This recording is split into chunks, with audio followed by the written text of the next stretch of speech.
What? I didn't know. Bullshit, the man said when I told him about the vision. I'm already there. My turn, he said. You, me, walking in the woods. It's winter. We've just had 2 feet of snow. We're playing together like kids. I'm chasing you, and when I catch you, I push you into a drift and lie on top of you. Above us, the sky rips open and God is there, smiling down, and what he is saying over and over is, yes.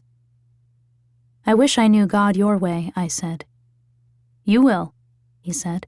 All you have to do is show up. Grand Central, February 13th, 9 a.m. Tell me you'll be there, he said. 2 years later, when I called my mother to tell her how much I missed the man, how on the one hand I wished I had gone through with our planned meeting, yet at the same time regretted even the phone sex, because if we hadn't done that, we might have been able to save the friendship.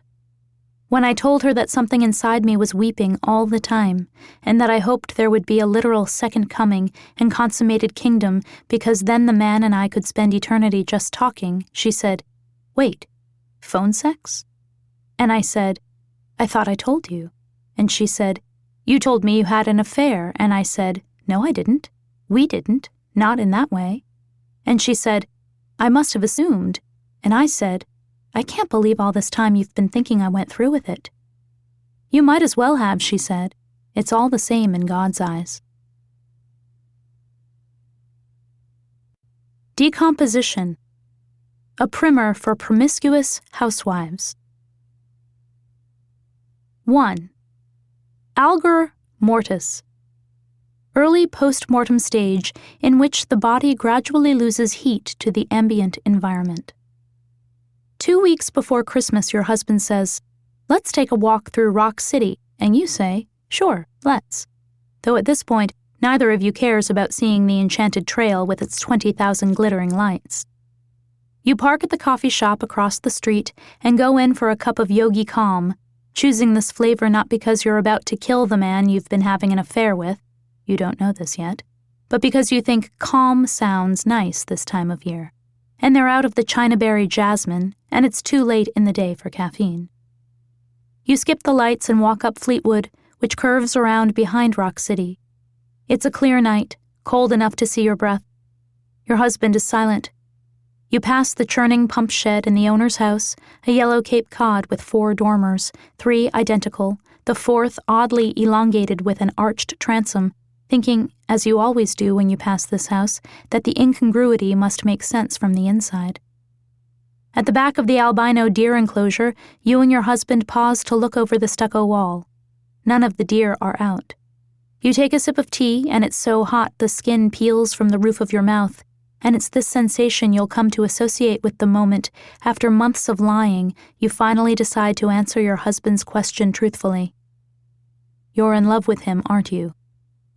Yes, you say, probing a delicate strip of scalded tissue with the tip of your tongue. When you get home, your 4 children are sprawled in front of the new flat screen. They're watching a SpongeBob episode in which Patrick runs halfway up a mountain, falls off, then repeats the action, each time hoping he'll make it to the top. Upstairs, your husband says to them, then goes into the bedroom and closes the door, so it's up to you to pay the babysitter, manage the teeth brushing, book reading, bedtime praying, hall light adjusting. Tell Daddy to come up, your 6-year-old daughter says. I want a kiss from Daddy. Your husband is curled into the fetal position on his side of the king-sized bed. Beside him, lying face up, is the man with whom you've been having the distance affair. You're not surprised to see the other man in this particular spot. In your mind, he's been interjecting himself along this length of bed for the past 10 months. Your husband's shoulders are quivering, and you know you should say or do something to comfort him, but you're shocked to discover that your only concern is for the man in the center of the mattress. You lie down on your side of the bed, gently touch the man's forehead to wake him up, and tell him that the time has come to say goodbye. The skin is cooler than it should be. You sit up. Feel the man's cheeks, chest, arms. He's cold everywhere. You straddle the body thinking ABC, remembering only fleetingly how often you'd imagined yourself in exactly this position. But he must have taken his last breath while you were out walking because A, the airway is clear, but B, he is not.